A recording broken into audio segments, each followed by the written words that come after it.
Hello Gujju friends, કેમ છો બધા? મજામાં જશો. હું છું વનરાજ અને સ્વાગત છે તમારું ગુજ્જુ ઇન્ફોઝોન ચેનલમાં.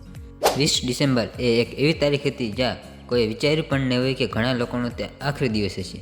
જી હા મિત્રો, શુક્રવારના દિવસે સવારે લગભગ 5 વાગ્યાની આસપાસ જયપુર અને અજમેર હાઈવે પર એક એલપીજી ગેસ ટેન્કર યુટર્ન લઈ રહ્યો હતો. ત્યારે જ એક બીજો ટ્રક આવીને અથડાઈને એક ભયંકર એક્સિડન્ટ થયું. આ એક્સિડન્ટ થવાથી એલપીજી ગેસ ટેન્કરની નોઝલ તૂટી ગઈ અને ગેસ લીક થયો, જેના લીધે તેની થોડીક જ સેકન્ડમાં એક ભયંકર બ્લાસ્ટ.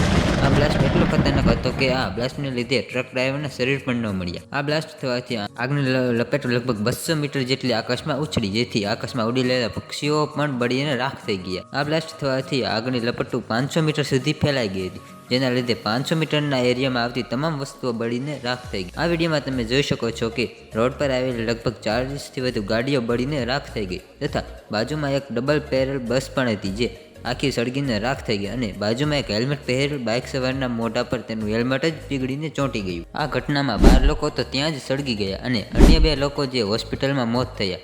આ સહિત કુલ 14 લોકો મૃત્યુ પામ્યા તથા 32 લોકો દાઝી ગયા. આ બ્લાસ્ટ એટલો ખતરનાક હતો કે તે ઘણા બધા કિલોમીટર દૂરથી પણ જોઈ શકાતો હતો. આ ઘટના સ્થળની બાજુમાં જ Delhi public school, Indian petroleum તથા સીએનજી ગેસ સ્ટેશન હતું, પરંતુ તે આગની લપેટમાં ન આવવાથી ઘણી બધી જાનહાની ટળી હતી. હવે સમજીએ કે આ આગ કઈ રીતે ફેલાણી. તો એલપીજી ટેન્ક અને ટ્રકના અથડાવાથી એલપીજી ટેન્કની નોઝલ તૂટી ગઈ, જેથી એલપીજી ગેસ ત્યાંના વિસ્તારમાં લિક્વિડ સ્વરૂપમાં 500 મીટર સુધી ફેલાઈ ગયો. ટ્રકની અથડામણ દરમિયાન આગના તિખાડા થવાથી એલપીજી ગેસ આગ પકડી અને આગ 500 મીટરના એરિયામાં ફેલાઈ ગઈ, જેથી ઘણા લોકો બળીને રાખ થઈ ગયા અને ઘણી બધી વસ્તુને નુકસાન પણ થયું. આ હતી જયપુર અજમેર હાઈવે પરની કંપી જતી ઘટનાની માહિતી. તો બસ આજ માટે આટલું જ. આશા છે કે તમને આ વિડીયો થ્રુ કંઈક નવી ઇન્ફોર્મેશન મળી હશે. જો વિડીયો પસંદ આવ્યો હોય તો વિડીયોનો લાઇક તથા ચેનલ પર જે નવા હોય તો ચેનલને સબસ્ક્રાઇબ કરવાનું ભૂલતા નહીં. મળીએ નવા વિડીયોમાં નવા ટોપિક સાથે. ત્યાં સુધી જય હિન્દ, જય માતાજી, બાય બાય.